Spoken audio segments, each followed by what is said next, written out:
ಯಾವುದೇ ಪ್ರಶ್ನೆಗಳಿರ್ಬೋದು ಕೇಳ್ಬೋದು, lettuce have ಚಿಕ್ಕ ಸಂವಾದವನ್ನು. ಈ ಆಲೋಚನೆ ಹೇಗೆ ಬಂತು ಅಂದರೆ ಬಹಳ ವರ್ಷಗಳಿಂದ ನಾನು ರಂಗಭೂಮಿಗೆ ಬರಬೇಕು ಅಂತ. ನನಗೆ ಜೀವನದಲ್ಲಿ ಒಂದಷ್ಟು ಒಳ್ಳೆಯ ಗೆಳೆಯರಿದ್ದಾರೆ.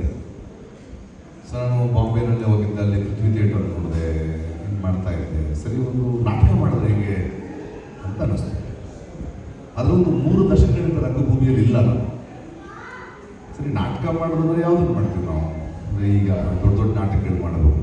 ಅದರಿಂದ ಏನಾಗುತ್ತೆ, ರಂಗಭೂಮಿಯಲ್ಲಿ ಪ್ರಕಾಶ್ ರೈ ಅವರು ನಾಟಕ ಮಾಡ್ತಿದ್ದಾರಂತೆ ಅಂತ ಒಂದಷ್ಟು ಪ್ರೇಕ್ಷಕರು ಬರ್ಬೋದು, ಹೊರತು ರಂಗಭೂಮಿಗೆ ಏನಾಗುತ್ತೆ ಹಾಗಂತ ಯೋಚನೆ ಮಾಡಿ ಒಂದು ತಂಡ ಕಟ್ಟೋದ ಅಂತ. ಬರೀ ಒಂದು ತಂಡ ಕಟ್ಟೋದಂದರೆ ಪ್ರಕಾಶ್ ರೈ ಅವರು ದುಡ್ಡಿದೆ, ಅವ್ರು ನಾಟಕಗಳು ಮಾಡಿಸ್ತಾರೆ, ಹಂಗಾಗಬಾರ್ದು. ಮತ್ತೊಂದು 3 ದಶಕಗಳಿಂದ ರಂಗಭೂಮಿಯಲ್ಲಿ ಮಾಡ್ತಿರೋ ಕೆಲಸಕ್ಕೆ ಇವ್ರು ದಿಢೀರಂತ ಬಂದು ಏನು ಮಾಡಿದ್ರೆ ಅವ್ರು ಅನ್ಕಂಫರ್ಟಬಲ್ಲು ಕೂಡ